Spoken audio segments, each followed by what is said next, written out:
Bismillahirrahmanirrahim. Assalamualaikum warahmatullahi wabarakatuh. Alhamdulillah rabbil alamin. Allahumma shalli ala sayyidina Muhammad wa ala sayyidina Rabbil shrah li sadri wa yassir li amri wahlul 'uqdatam min lisani. Ya Allah ya Rabbi. Nama saya Abdul Ghafar. Orang manggilnya Paman. Orang tahunya di Ajikra itu Paman ya. Saya lahir di Banjarmasin, Barabai. Kebetulan Ustadz Arifin itu, ibunya Ustadz Arifin itu, bapaknya mama itu sama ibu saya kakak adik. Jadi Ustadz Arifin itu keponakan sepupu ya. Nah kebetulan saya waktu Ustadz bujangan satu rumah dulu. Satu rumah itu saya yang di rumah Ustadz ngerawat sehabis beliau digigit ular. Jadi ya ngerawat, nyuapin, sampai mandiin, semua dah. 3 bulan sampai bisa ngomong lagi, sampai bisa berdakwah lagi. Ya Allah ya Rabbi, dari situlah awalnya saya mengikuti beliau. Dari itu 2005 yang nempel terus sama Ustadz. Sebelumnya waktu sehabis moneter saya cuma nengok aja, nengok ke Depok. Tapi sejak 2005 udah saya berhenti kerja, Ustadz yang nyuruh berhenti kerja. Kita bicara di sini mengenai pribadi Ustadz Arifin dan perjalanan. Untuk mengenang beliau nanti haul bulan Mei. Tepatnya insya Allah tanggal 3 Mei. Bismillahirrahmanirrahim. Mudah-mudahan cerita saya ini yang saya alami dapat menggugah, dapat mengingat kembali sejarah-sejarah siapa beliau sebenarnya, ya kan? Mudah-mudahan saya bercerita ini tidak ada diri saya kesombongan atau di sini ada ujub, ini hanya untuk kebaikan Ajikra, untuk mengenang beliau agar kita yang masih ada ini mengikuti jejak-jejak beliau. Saya sebetulnya tidak bisa untuk bicara Ustadz Arifin itu karena apa? Tidak sanggup saya rasanya. Saya selalu menangis.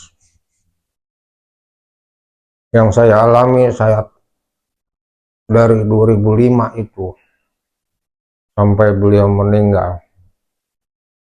Sekarang hal yang ketujuh itu saya ada catatan bahwa saya mendapat ada 17 karomah. Apa karomah itu? Jadi ya ada keistimewaan daripada orang-orang biasa. Ada 17. Tapi kalau saya ceritakan semua mungkin tidak cukup ya.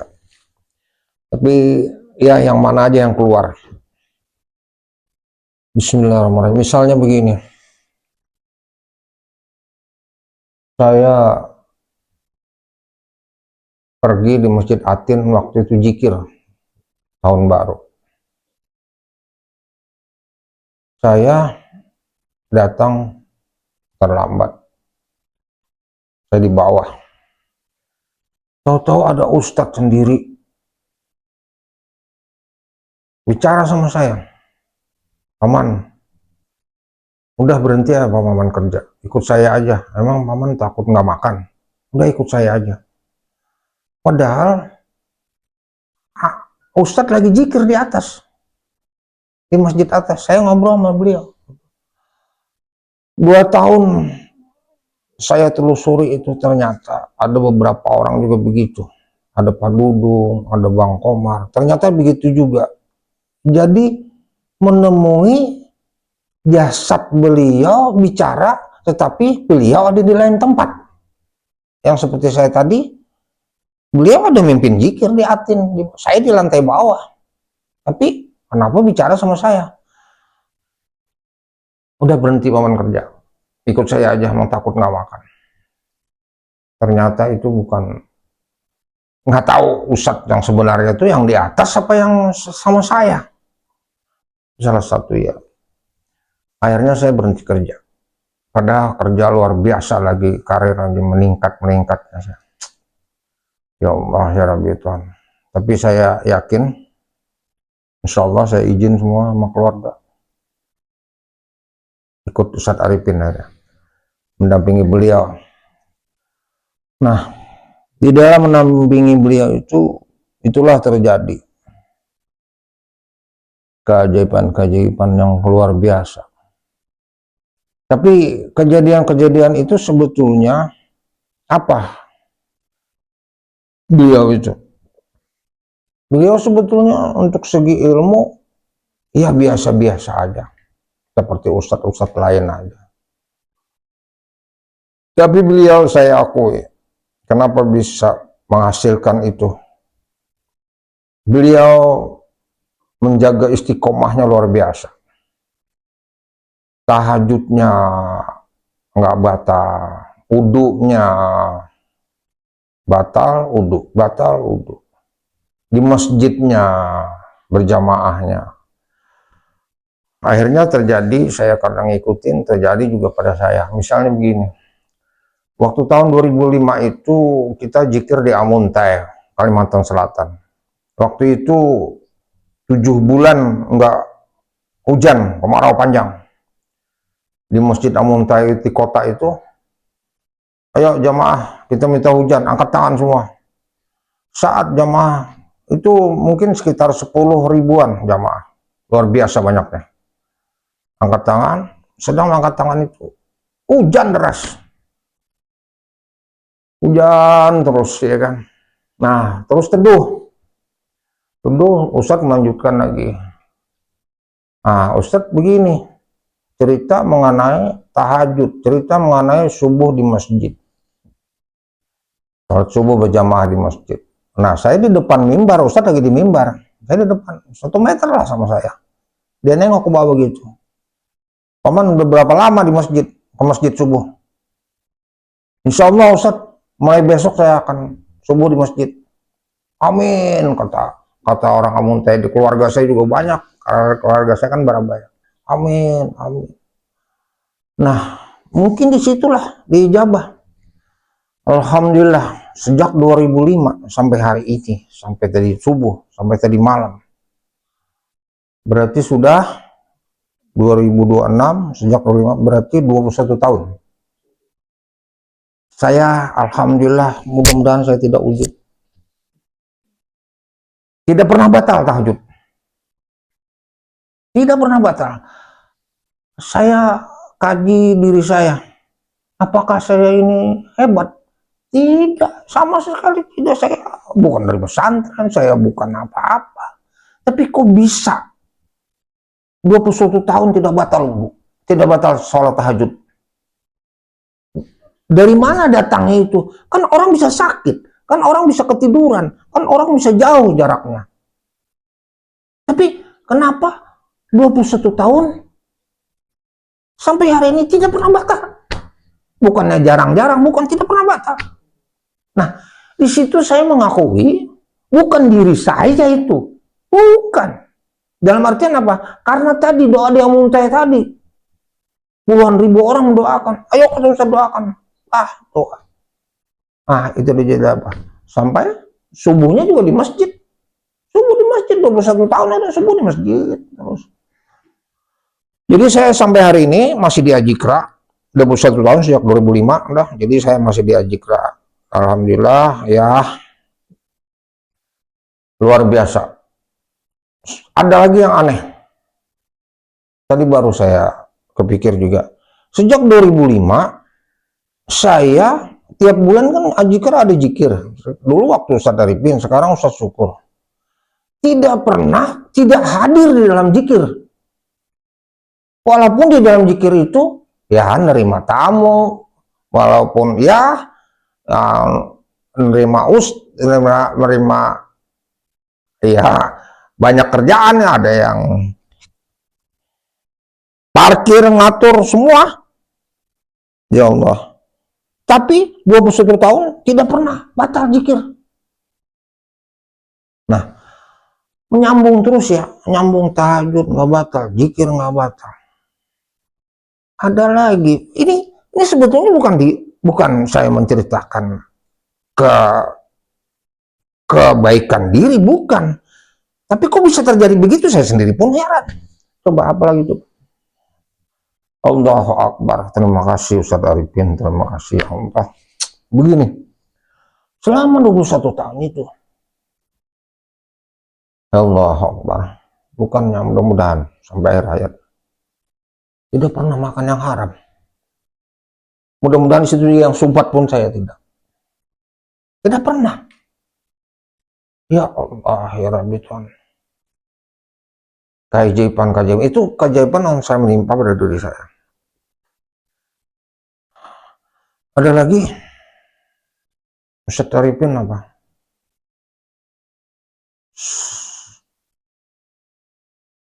Aneh. Sejak habis zikir, manusia puluhan ribu waktu itu banyak-banyaknya. Paman, ambil mobil ya. Saya ambil mobil. Kita berangkat. Kita pergi sekitar 1 jam lah ke Jeruk Purut itu. Memisahkan diri daripada puluhan ribu orang itu. Paman, punya duit gak? Ada sebenarnya 50. Udah beli warteg, lapar nih. Udah beli warteg. Itu puluhan ribu, ada pejabat, ada semua, ada ulama, ngumpul semua. Ustaz tinggalin. Tapi saya tidak bertanya, ada apa Ustaz? Ternyata sering Ustaz begitu. Meninggalkan, ternyata ada alasannya. Jadi, dengan kejadian-kejadian itu, Ustaz, seperti dulu peresmian masjid di Tanah Abang, besar masjidnya, semua pejabat hadir, artis-artis juga hadir. Ustadz lari, paman, ayo pulang. Sampai Ustadz, lu sendal jangan urusin. Saya juga sendal nggak urusin, udah pulang nih Ustadz. Ada apa Ustadz? Paman nggak lihat? Di situ ada si ini. Ada kamera TV 8. Ya. Oh itu Ustadz tidak mau. Terus mengenai cerita ekonomi juga apa? Duit. Ada yang mau ngasih 1,8 T. Ada yang mau ngasih 1,3 T. Tapi yang 1,8 itu ada lewat Ustadz ini. Kalau yang 1,3 lewat saya. Ada orang mau ngasih 1,3 triliun. Tapi Ustadz nggak mau. Kenapa nggak mau? Benar, uangnya benar. Bukannya uang tidak benar, uangnya benar. Paman, nanti kita capek, Paman. Capeknya apa? Kan kita nggak boleh makan dari situ. Sedangkan tugas kita aja ini tiap hari. Capek udah. Siang malam dakwah. Apalagi nerima uang itu. Nggak usah aja, Paman. Ya sampai sekarang nggak usah. Jadi soal duit, soal pemberian itu ditolak sama Ustadz, banyak yang ditolak. Ada yang ngasih mobil Alphard. Nah itu dia. Kalau saya lanjut terus nanti beruntun nanti. Apa kata Ustadz? Paman, kekasih Allah itu ialah orang yang dia belum berdoa, baru di hati sudah diijabah oleh Allah, baru niat di hati. Nah, kalau kontrol saya terhadap Ustadz Rifin, dia sudah sampai situ, sering sudah. Jadi misalnya begini, Paman bagus ya mobil itu ya. Ini hari Ahad nih di jalan, Paman bagus enak kali ya buat keluarga. Ya Ustadz. Hari Rabu ada yang nganterin tuh mobil. Ya Allah. Selalu begitu. Pernah zikir di Depok zikir. Hujan. Wah, jemaah udah pada kabur, udah ada yang bawa payung, udah bawa jaket macam-macam. Duduk semua, duduk. Jangan ada yang bergerak, angkat tangan. Doa. Itu kagak ada hujan setitik pun lagi. Disitulah banyak. Ada 17 yang saya temui yang tadi yang saya di Taman Mini itu benar-benar ketemu jasad bukan mimpi. Lah ustadznya ada di atas cikir. Saya ngobrol sama beliau. Ya kan? Nah, apa sih ilmu beliau? Enggak banyak amal, enggak banyak ilmu apa-apa. Beliau sangat bersih, hatinya beliau dijaga. Semua orang dihormati. Yang kita udah benci banget sama orang itu, beliau tetap sayang, tetap ngasih duit, tetap nelpon. Ya Allah, sedekahnya nggak ada yang ngalahin sama beliau. Beliau tidak melihat lagi. Beliau tidak pernah terima amplop. Tidak pernah terima amplop. Kami yang terima amplop. Dimasukin ke tas, nanti tas itu istri beliau yang masukin ke berangkas. Jadi kenapa Ustadz begitu? Biar aku tidak tahu berapa orang itu ngasih. Jadi seumur-umur Ustadz Arif tidak pernah membuka amplop itu, tidak pernah, si ini ngasih sekian, nggak pernah tahu Ustadz. Ya Allah ya Rabbi Tuhan, mudah-mudahan Ustadz. Nah ada lagi terus nanti beruntungnya. Saya sekitar 4 tahun atau 3 tahun di Masjid Al-Amr Bitaqwa ada Ustadz ceramah begini ceramahnya, kalau kamu habis sholat wajib kamu membaca Fatihah itu jangan buat kamu, kalau ayat kursi itu boleh buat kamu, tapi Al-Fatihah itu jangan buat kamu, buat orang lain, siapa saja, buat orang lain, buat ibu bapak, buat guru, buat siapa. Nah itu sekitar berarti 2005 2010 lah, 16, berarti 16 tahun deh kan ya, 2010 itu. Sejak 2010 itu, sejak saya dapat ilmu itu di Masjid Al-Amur, orang ceramah, ada Ustadz siapa ceramah, saya amalin Fatihah setelah sholat itu, bukan buat diri saya, tetapi buat Ustadz Arifin. Sampai hari ini berlaku itu buat diri saya. Jadi setiap sholat 5 waktu baca Fatihah buat Ustadz Arifin. Ustadz Arifin. Ya Allah. Apakah saya punya tujuan? Enggak juga. Tadi tahajud. Apakah saya punya tujuan? Enggak.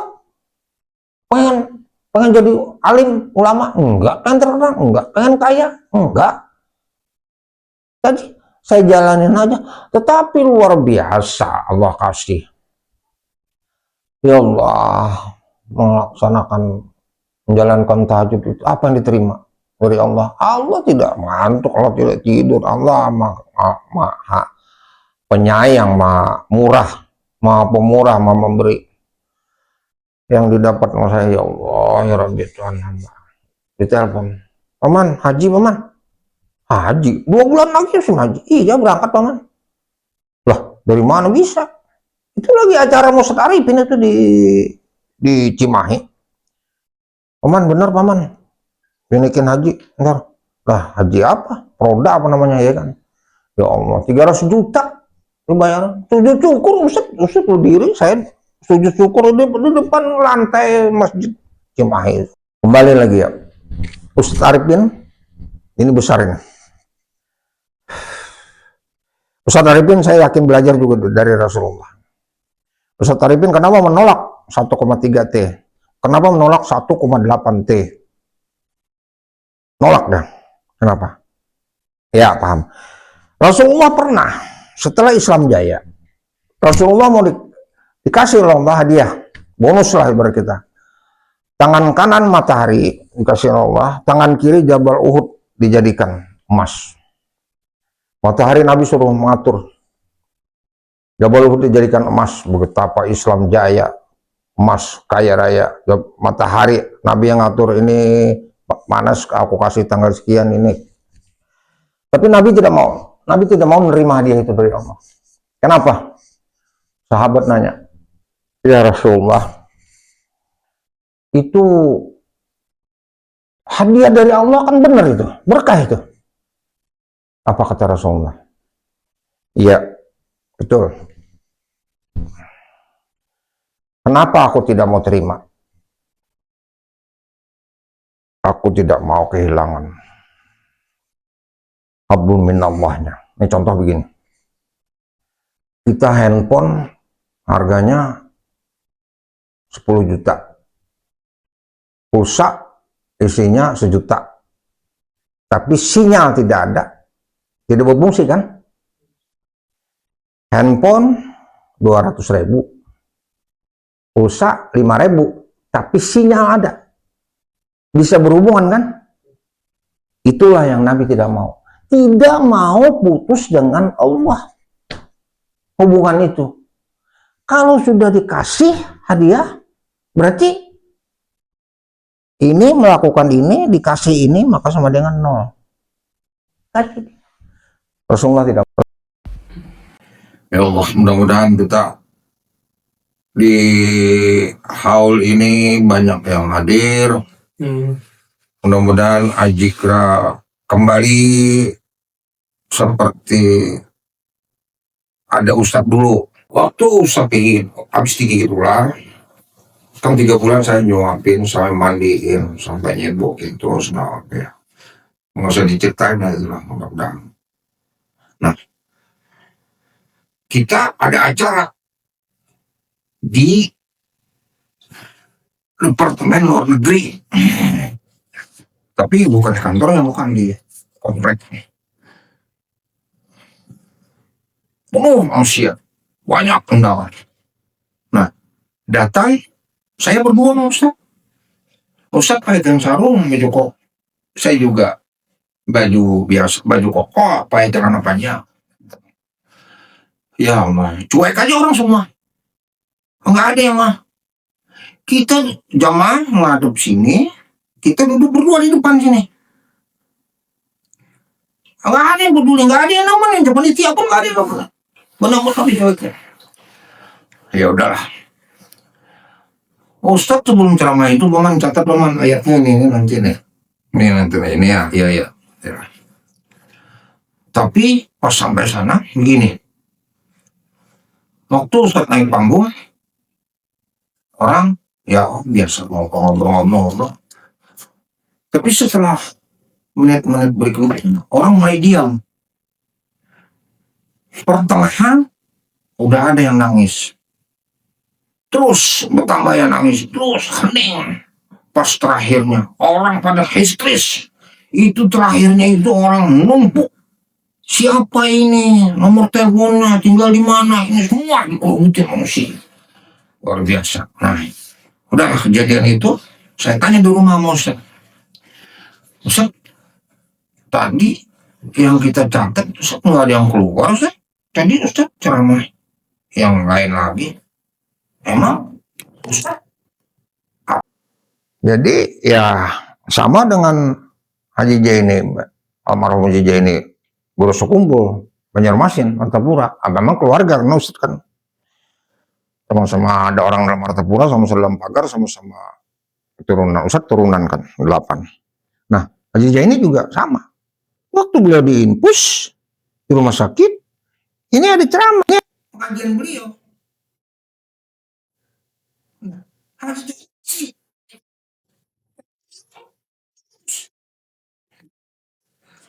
di rumah sakit beberapa tuh ada yang gantiin saya. Jamaah semua itu taunya Guru Hija yang ngajar. Padahal beliau rumah sakit. Itu Ustaz Arifin beberapa kali itu. Begitu juga saya temu. Jadi bisa begitu. Nggak ngerti juga apa yang diomongin si Ustaz Arifin sendiri. Tahu apa tadi? Paham nggak? Tapi jamaah begitu. Nah, terus kan pernah nih yang lagi histeris juga, itu mungkin terbanyak di Indonesia. Kalau kata zikir di Masjid Istiqlal sekitar 150.000. Terbanyak itu Istiqlal 4 tingkat itu penuh sampai di luar pasang tenda. Karena di situ bareng dengan majelis Rasulullah. Itu ada Habib Munjir juga. Nah, ini udah ngisi biasa-biasa aja, ini ngisi udah. Ustaz terakhir nih, Ustadz terakhir ngisi, saya ingat banget podiumnya itu yang bisa diangkat-angkat dipindah-pindah itu yang cuma segini doang tuh. Nah, Ustadz nggak paling depan sini tapi agak ke tengah dia maju di bawah situ. Nah, itu baru Ustadz pegangan di situ udah ada yang nangis. Belum ngomong apa, udah ada yang nangis baru sana. Subhanallah. Udah nangis selesai. Alhamdulillah. Itu udah kacau lah. Belum nangis semua. Histeris. Nah, itu enggak ada ilmunya itu. Enggak ada pelajaran. Itu kan karuna itu. Itu bagaimana hubungan seseorang dengan Allah, dengan pencipta, ya kan? Bisa membuat baru dia tampil aja orang udah nangis. Ya kan? Tadi, nah Allah sayang. Ya, la ilaha illallah. Zikir di Aceh luar biasa. Zikir di Pulau Seribu itu antik banget, zikir Pulau Seribu. Semua orang tidak ada lagi di rumah, yang sakit dibawa pakai ranjang digotong. Ya Allah, Pulau Seribu. Antiknya lagi apa? Ya Allah, oleh-olehnya apa? Ustadz, kami nggak bisa ngasih banyak, tapi ini, ya Allah, ikan, buah-buahan, berapa karung, waduh, ya Allah. Nah, jadi begitu orang, nah ada lagi antik pas di kandangan, yang di kandangan tuh, kandangan itu dari bandara tuh sekitar 4 jam lah dari Banjarmasin itu. Kita sampai subuh, kita mau zikir pagi itu. Nah, itu ada orang turun dari gunung ke sepeda, boncengan, entah suami istri punya, balakan perempuan tua dua-duanya. Itu baju koko dua-duanya, baju koko putih-putih, turun dari gunung, keluar dari hutan. Terus apa? Jauh dari situ ada speaker masjid.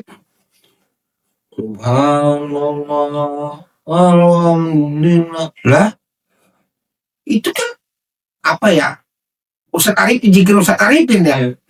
Itu ada dari gunung. Hah? Dari gunung. Di kandangannya itu turun dari gunung. Itu orangnya sepeda. Ujuk koko. Dari Sentul, dari Sindur ini saya pulang ke Depok. Mau beliau udah berhenti. Terus belakang macet. Wah nggak jadi dong ada.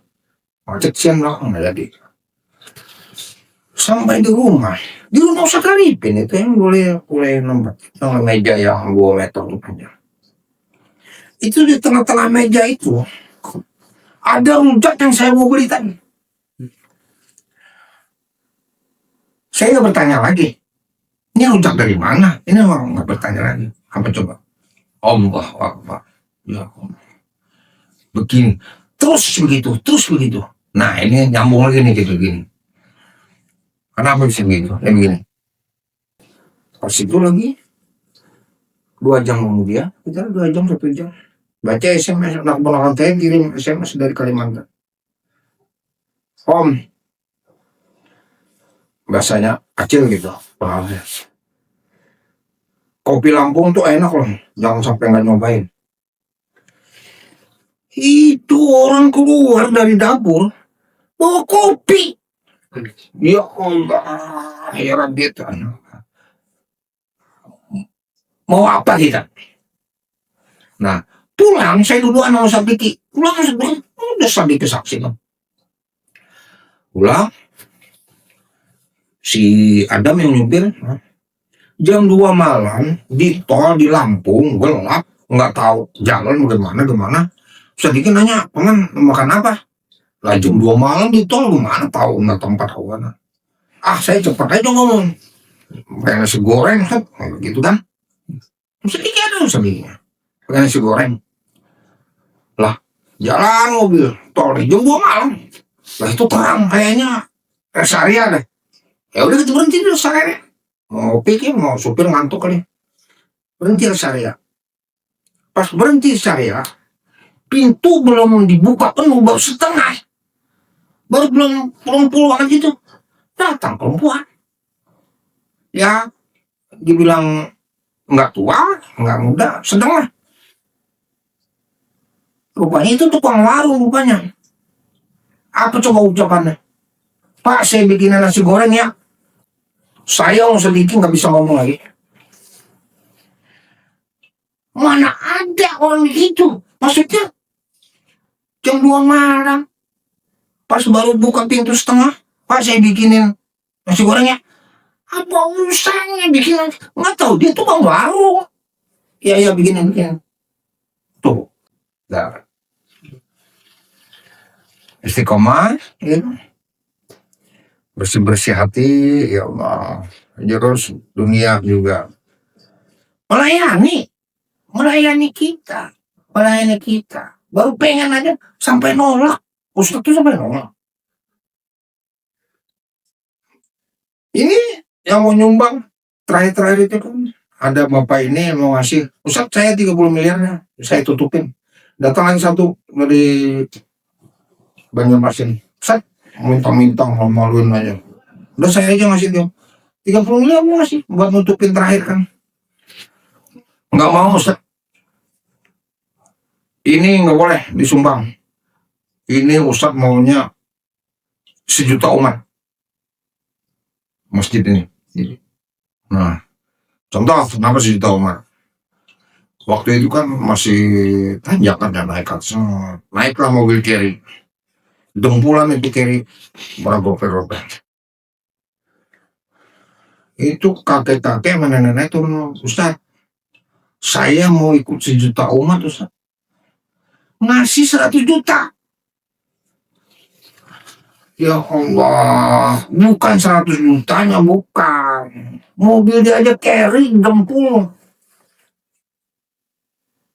Tapi itulah yang untung. Coba. Yang untung beliau. Karena bermanfaat. Sampai pokal di surga. Luar biasa. Nenek-nenek. Tadi yang 30 miliar, udah nggak mau terima. Gua orang masih nggak mau. Kalau nggak selesai, kita kan belum selesai nih, finishing kan. Iya. Jembatan atau udah jadi dari dulu, kan? Jalan turun jadi. Ustaz nggak mau terima itu. Kenapa? Nggak mau pemberian dari seseorang itu. Ya, pengennya punya umat. Biar berkah. Tadi nenek-nenek ya kan. Nah, ya Allah, ya Rabbi Tuhan, kamu tahu nggak di Masjid Sentul itu, yang ruangan yang khusus, ada kan sebelum meningkat itu kan ada di bawah, di atas. Ini kita ya. Kan pos apa ada sampam jaga nih. Kita naik berapa tangga kan? Nah ini ada kamar khusus kan? Baru kami bahas itu kan. Nah ini kamarnya kan nggak ada yang berani di sekarang.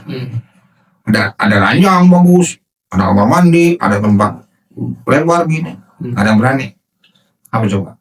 Ustaz 1 tahun sih nggak keluar dari situ.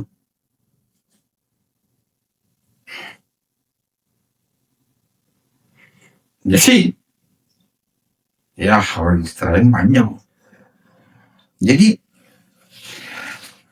permainan apa ya, mengurung diri apa tuh bahasa Banjarnya, berhalwat. Nah kalau orang Banjar tuh senangnya berhalwat. Nah ini salah satu saya dapat nih. Kalau tadi buka lagi. Ustaz Soleh Hasan nanya, Paman, kosong semua Banjar nih, Paman apa aja sih amalannya guru kumpul gitu, gereja gitu. Ah bagus lah, ini di tempat bagus sih nanya ini. Bagus lah saya bilang. Salah satunya ya, mau tahu nggak amalannya, ilmunya? Nih, kenapa beliau sampai begitu? Ini dia. Beliau membaca salawat dari habis Isya sampai subuh. Berarti nggak tidur kan? Habis Isya sampai subuh, nggak tidur berarti. Berapa tuh? 8 tahun. Itu baru baca salawat. 8 tahun. Nah, Ustaz kemarin setahun itu berkhawar di kamar itu. Itu tahun berapa itu? Ya, Waktu mau dekan? enggak, belum, Udah nikah yang ketiga? belum, belum nikah gitu. Jadi Yuni itu dipanggil baru naik sama itu berkhawat itu. Nah, ya untuk mencapai sesuatu itu harus ada usaha ya, oke kan? Terima kasih. Mohon maaf lahir batin. Maafkan saya kalau saya ada omongan, ada ria, ada ujub, ada. Tapi itu hanya perjalanan, bukan apa-apa. Hanya menceritakan jalan yang saya jalani. Hanya itu aja. Jadi ya salah, yang benar kan gitu kan ya. Kita mudah-mudahan kita menjadi orang yang takwa. Ya, mudah-mudahan menjadi orang istiqomah. Kayak Ustaz Arif istiqomah ya. Mudah-mudahan kita Allah ridha semua kita. Mudah-mudahan kita diberi kesabaran dalam menghadapi situasi begini kita. Assalamualaikum warahmatullahi wabarakatuh. Waalaikumsalam.